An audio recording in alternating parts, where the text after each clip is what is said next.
Hello, everyone. Thank you for being here with me today. Before I begin, I'd love to know where you're watching me from. Drop your country in the comments section, and also subscribe to this channel.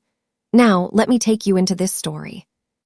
My name is Claire Donovan, and the night Logan Pierce burned my house down, I stood barefoot on the gravel driveway watching everything I owned turn to ash. I was 29 years old, wearing my coffee-stained diner uniform, and my ex-boyfriend was screaming at me from across the street. The flames reflected off his military medals pinned to his jacket. He was drunk, shaking, and wild-eyed. "You're nothing without me," he shouted as neighbors gathered on their porches. Police sirens wailed in the distance, getting closer. My car sat in the driveway, already engulfed, the tires popping like gunshots. I didn't cry. I didn't scream back. I just looked at him through the smoke and whispered words only I could hear. "You'll remember this night for the rest of your life." The fire department arrived minutes later, but it was too late. My entire world was already gone. Everything I'd worked for, saved for, lived for, reduced to smoke and memories. And Logan just stood there, watching it burn with a strange smile on his face. The next morning, reporters showed up at the motel where I'd spent the night. Logan had already given his statement to the police. He'd told them it was an accident during an argument, that things got out of hand, that he never meant for it to happen. He looked clean-cut and apologetic on camera, his uniform pressed, his voice steady. The local news ate it up. "Decorated Army veteran involved in domestic fire incident," the headline read. They interviewed him. They showed his medals. They mentioned his service in Afghanistan. Nobody interviewed me. I stood in the motel parking lot, watching the news van drive away, my face bruised, my hands still smelling like smoke. The humiliation was complete. In one night, I'd lost my home, my car, and my dignity. And Logan walked away looking like a tragic hero who'd made a mistake. The system protected him because he wore a uniform, and I was just the waitress nobody cared about. I went back to the ruins 3 days later. The insurance company needed photos. The fire marshal needed statements. I needed closure. I walked through what used to be my living room, my feet crunching on blackened wood and melted plastic. I found my father's watch in the debris, the metal warped beyond recognition. I found my college textbooks, their pages turned to ash. And then I found my diary, half burned, the edges curled and black. One page remained readable. The words I'd written 6 months earlier stared back at me. "I want to be more than his shadow." I stood there holding that burned page, and something inside me shifted. This wasn't just about losing a house. This was about losing myself. For years, I'd been Claire the waitress, Claire the girlfriend, Claire the woman who stayed quiet while Logan took up all the space. Not anymore. I folded the page carefully and put it in my pocket. It became my private vow. I grew up in Boone County, Kentucky, where the factory smoke mixed with morning fog and everyone knew everyone's business. My father worked at the steel plant until it closed when I was 12. After that, he picked up odd jobs, roofing, painting, anything that paid cash. My mother cleaned motel rooms 6 days a week. Our house smelled like industrial detergent and exhaustion. I learned early that being poor made you invisible. Teachers looked past you. Store clerks watched you like you might steal something. Other kids made fun of your second-hand clothes and your free lunch tickets. I kept my head down, got decent grades, and worked weekends at the diner as soon as I turned 16. I saved every penny for college, but when my father got sick my senior year, that money went to medical bills instead. By the time he died, I was 20 and stuck. College became a dream I'd visit sometimes late at night, but never a reality I could touch. I met Logan Pierce on a Tuesday morning in March. I was 21, working the breakfast shift at the diner, and he walked in wearing his Army uniform. He was 26, confident, with dark hair and a smile that made you feel like you were the only person in the room. He ordered coffee and pancakes and left me a $20 tip on a $12 bill. He came back the next day, and the next. Within a week, he was calling me Sunshine and asking about my dreams. For a girl who'd spent her whole life invisible, his attention felt like spotlights and applause. He told me about his deployments, his medals, his plans to become a military contractor. He made his life sound like an adventure, and he made me feel like I could be part of it. 3 months later, we were living together. 6 months after that, I'd convinced myself I was in love. Looking back, I think I was just in love with feeling seen. The first time Logan's temper showed, I made excuses for it. He just returned from his second deployment in Afghanistan. PTSD was real, the nightmares were terrible, and he needed patience and understanding. That's what all the websites said. That's what I told myself when he punched a hole in the wall because dinner wasn't ready. When he screamed at me for 10 minutes because I forgot to buy his favorite beer. When he grabbed my wrist so hard it left bruises that I covered with long sleeves. "You keep me grounded," he'd say afterward, holding me, crying sometimes. "Without you, I'd fall apart." So I stayed. I worked double shifts to pay for his therapy appointments that he never attended. I tiptoed around his moods. I learned which words set him off and which ones calmed him down. I became an expert at managing his emotions while ignoring my own. And slowly, without realizing it, I stopped being Claire and became Logan's caretaker. The dinner that broke something inside me happened on a Friday night. Logan had invited some of his army buddies over, guys he'd served with, guys who treated him like a hero. I'd cooked for hours, set the table, put on a nice dress. I wanted them to like me. I wanted Logan to be proud. Instead, halfway through the meal, one of them asked what I did for work. "She's a waitress," Logan said before I could answer. Then he laughed. "My little charity project." The table erupted in laughter. I felt my face go hot, my throat close up. I forced a smile and excused myself to the kitchen. I stood over the sink, gripping the counter, trying not to cry. Through the doorway, I could hear Logan's voice. "She's got dreams, though, wants to go to college someday. Cute, right?" More laughter. I served dessert with shaking hands. That night, lying in bed next to him, I realized something terrible. He didn't love me. He loved having someone beneath him. I tried to leave once. I packed a bag one afternoon while Logan was at the gym. I'd opened a secret bank account, saved $300, found a room for rent across town. I was folding my last shirt when Logan came home early. He saw the bag. His face went pale, then red. He dropped to his knees, crying, begging, promising therapy and change and everything I'd wanted to hear for months. "I'll lose my mind without you," he sobbed. "Please, Claire, I'll be better, I swear." I unpacked the bag. That night, he burned my old diner apron in the fireplace. "A symbol," he said, holding me. "We're starting fresh." I should have seen it then, the way he'd destroy anything that represented my independence. But I was too tired, too hopeful, too foolish. I told myself burning the apron meant we were moving forward. I didn't realize it was rehearsal for what came later. The final argument started over job applications. I'd been secretly applying to community colleges, looking into financial aid, planning a future that didn't revolve around Logan's schedule and moods. He found the printouts in my bag. I came home from work to find them scattered across the kitchen table. He was packing, furious, holding a beer bottle like a weapon. "You think you can leave me?" he shouted. "You think you can make it without me?" I tried to explain. I wasn't leaving, I just wanted to better myself, to have something of my own. But he wasn't listening. He threw the bottle against the wall. Glass exploded everywhere. He grabbed my phone, smashed it against the counter. "You're mine," he said, his voice low and dangerous. Then he stormed out, tires squealing as he drove away. I cleaned up the glass with shaking hands. 3 hours later, I smelled smoke. By the time I got outside, the house was already burning, and Logan was across the street, watching. The detective who took my statement was kind but useless. I told him everything, the arguments, the control, the threats, the deliberate fire. He wrote it all down, his face neutral. Then he asked about Logan's military service, his medals, his PTSD diagnosis. "These cases are complicated," he said carefully. "Especially with veterans, the system takes mental health into account." 2 days later, the charges came through. Arson with emotional distress, a misdemeanor. Logan pleaded guilty, got probation and mandatory counseling. No jail time, no restitution, nothing. I stood outside the courthouse, homeless and broken, watching Logan walk to his truck with his lawyer. He looked back once, and for a second something flickered in his eyes. Not guilt, satisfaction. He'd won. He destroyed my life, and he'd walked away clean. I stood there until his truck disappeared, then walked to the bus stop. I had $60 in my pocket and nowhere to go. But I had something else too. A rage so pure and cold it felt like clarity. I rented a room at the Starlight Motel off Highway 62. $70 a week, shared bathroom, cigarette burns on the bedspread. The neon sign buzzed all night, casting red and blue shadows across the ceiling. I worked triple shifts at the diner, breakfast, lunch, and dinner when they needed me. My feet ached constantly. I stopped sleeping, stopped eating regular meals.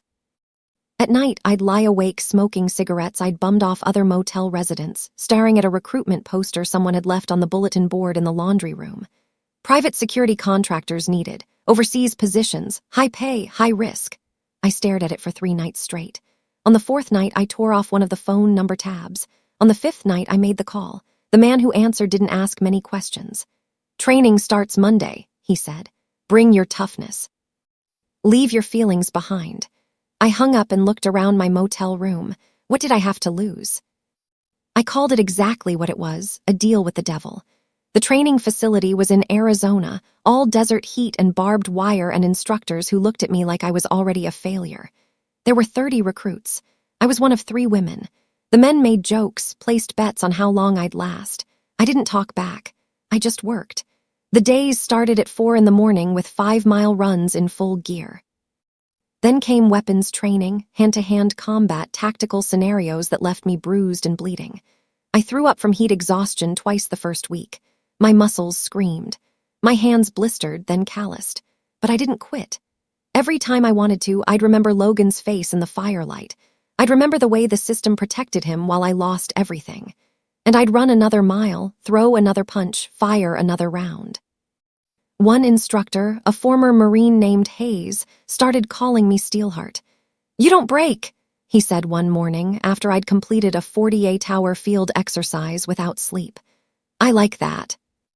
The years overseas blurred together like a sandstorm, brutal, relentless, transforming. I worked contract security in places most people couldn't find on a map. I guarded supply convoys through hostile territories. I stood watch at checkpoints where violence could erupt in seconds. I learned to sleep with one eye open and trust no one completely. The heat was crushing. The danger was constant. But the pay was good, and more importantly, the work demanded everything I had. There was no room for grief or memory or weakness. My team learned to trust me. I proved myself in firefights and emergencies, staying calm when others panicked. I saved 3 lives in my first year, pulled a driver from a burning truck, talked down a local kid with a grenade, stopped a teammate from bleeding out after a roadside bomb. They stopped seeing me as the girl who wouldn't last. They started seeing me as the one who never quit. And slowly, year by year, I rebuilt myself from ash into steel. Late at night in my tent, I wrote letters to Logan that I never sent, not because I missed him, but because I needed to exorcise him from my system. "You taught me what fire feels like," one letter read. "Now I know how to survive it." Another said, "You thought destroying my house would destroy me. You were wrong." I wrote about the girl I used to be, the one who apologized for taking up space, who shrunk herself to fit his ego, who believed love meant suffering. I wrote about the woman I was becoming, scarred, stronger, certain. I kept the letters in a small metal box under my cot. Sometimes I'd read them before missions, reminding myself what I was fighting for. Not revenge, not justice. Something simpler and more important, proof that I could rise from ashes, that I could take the worst thing that ever happened to me and forge it into something unbreakable. That Logan Pierce could burn my house, but he couldn't burn my will. By year 5, I'd earned a reputation. Other contractors knew my name, Claire Donovan, the one who never panicked, never quit, never left anyone behind. When our compound took mortar fire and everyone else hit the deck, I ran toward the blast to pull 2 wounded locals to safety. When a mission went sideways in a village outside Kandahar, I negotiated with tribal leaders for 3 hours until they released our captured teammate. A photographer embedded with our unit took my picture during a medical evacuation, me carrying a child through smoke, my face exhausted but determined.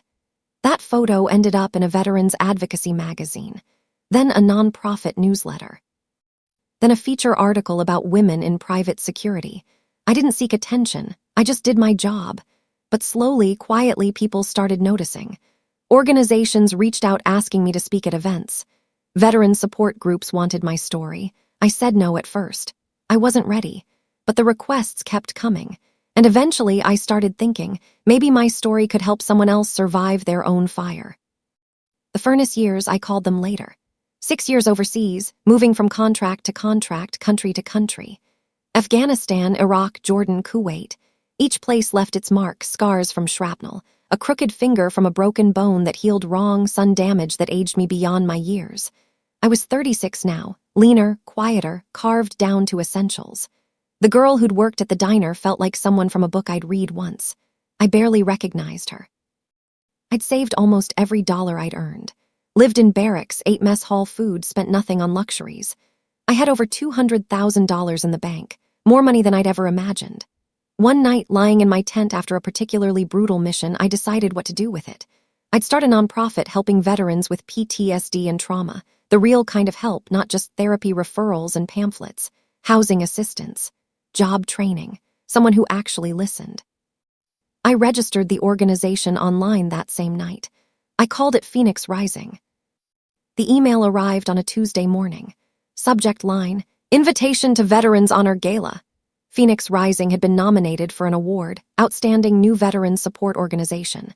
The ceremony would be in Washington, D.C. at the Grand Ballroom of the Capitol Hotel. Black tie, press coverage. Keynote speech requested. I stared at the email for 10 minutes. My first instinct was to decline. I didn't need recognition. I didn't want spotlights. But then I thought about all the veterans Phoenix Rising had helped in just 2 years. The single mother who'd been homeless until we got her into housing. The former Marine with PTSD who'd been suicidal until our counselors connected with him. The dozens of others finding their way back from war. They deserved recognition. So I hit reply and typed one word. Yes. 3 months later, I boarded a plane to D.C., my acceptance speech handwritten on hotel stationery, my hands shaking slightly as we took off. I told myself it was just nerves, but deep down, I wondered if I'd see him there, if Logan would somehow be in that crowd, and if he was, what I would say. The night of the gala, I stood in my hotel room staring at myself in the mirror. I'd bought a dress, simple, black, elegant. I'd never owned anything like it. My hair, longer now and streaked with premature gray, was pulled back. My hands, calloused and scarred, looked wrong against the soft fabric. But my eyes looked right, clear, steady, unafraid. I arrived at the ballroom an hour early. The space was stunning. Crystal chandeliers, gold accents, round tables draped in white linen. A stage with a podium and massive screens flanking it. People in tuxedos and evening gowns milled about, holding champagne glasses, their laughter echoing off marble walls. I felt completely out of place. Then someone called my name. Claire Donovan. A woman from the event committee rushed over, smiling. We're so honored you're here. Your organization's work is incredible. Come, let me show you where you'll be sitting. As she led me through the crowd, I heard whispers. That's her, the one from Kentucky. She survived that fire years ago, built her whole nonprofit from nothing.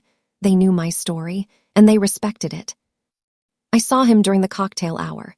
Logan Pierce, standing by the exit in a black security uniform, an earpiece curled against his jaw. He was heavier now, his face puffy and tired.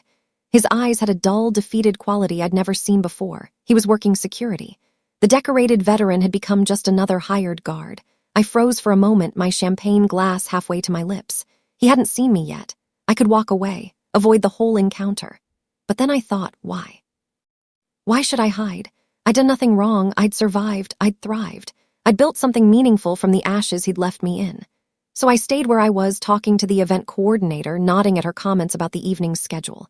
And then Logan turned, scanning the crowd like security guards do. His eyes swept past me, then snapped back. His face went pale. His mouth opened slightly. He stared at me like he was seeing a ghost. I met his gaze calmly, didn't smile, didn't frown. Just looked at him. Then I turned back to my conversation as if he didn't matter, because he didn't. The speeches started at 8. The ballroom lights dimmed. I sat at the front table with other honorees, my hands folded in my lap, breathing steadily. An Army general spoke first, talking about sacrifice and service. Then a senator discussed veteran support legislation. Then it was my turn. My name appeared on the massive screens.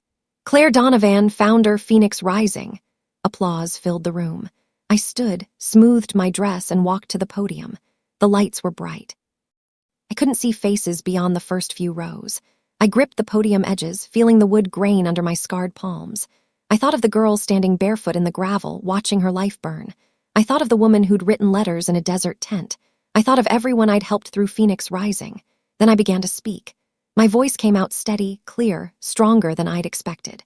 Once, someone told me I'd never rise from the ashes they left me in. The room went completely silent. But fire doesn't only destroy. Sometimes it refines. I spoke for 12 minutes. I told them about growing up poor in Kentucky, about my father's death and my mother's exhaustion, about meeting someone who seemed like salvation but became my prison. I didn't name Logan, but I felt him listening from his post by the exit.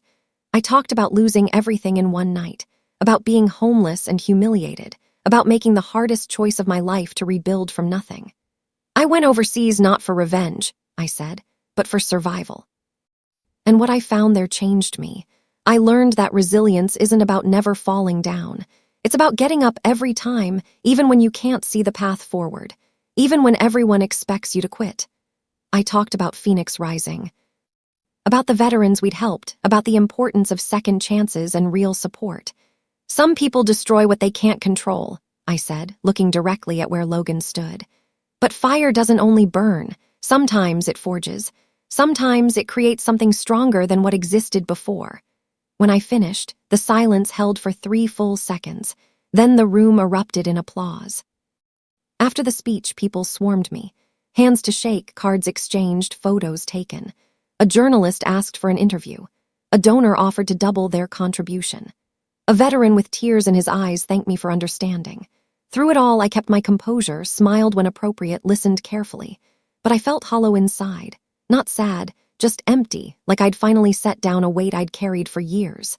An hour into the reception, I stepped outside onto the hotel balcony for air. The DC night was cool and clear. I leaned against the railing, closing my eyes, breathing deeply.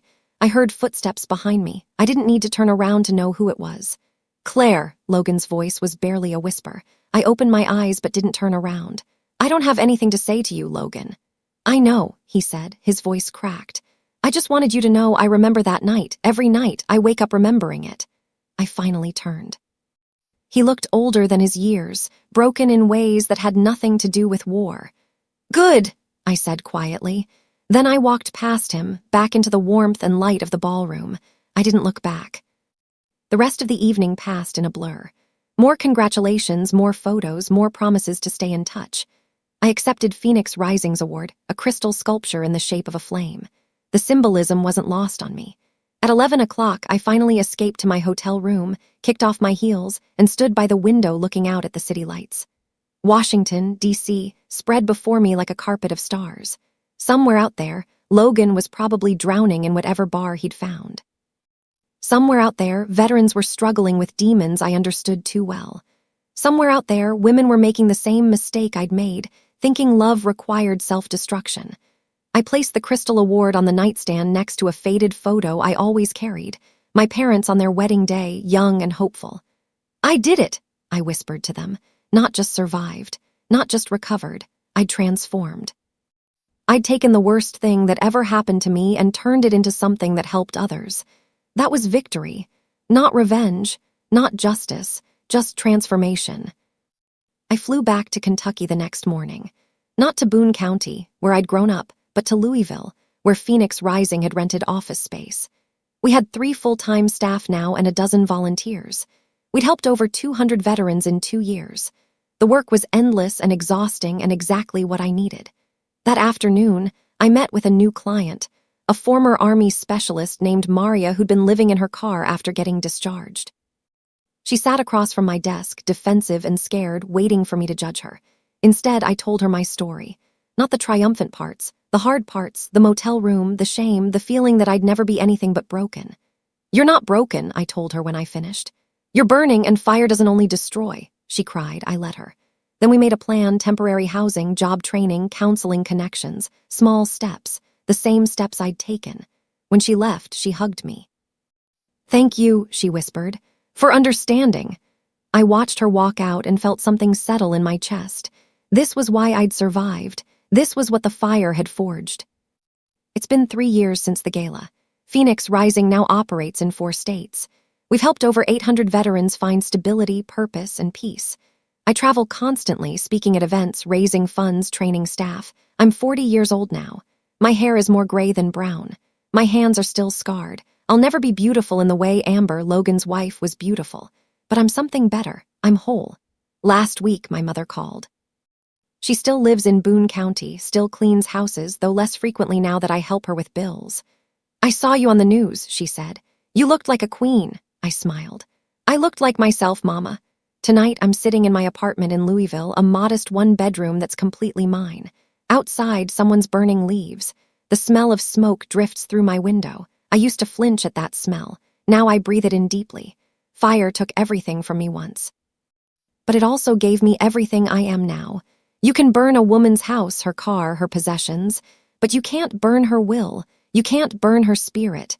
You can't burn the part that refuses to stay down. Logan taught me to fear fire. Life taught me to become it. If you love this story, kindly subscribe to this channel and stay tuned as I bring more interesting stories to you.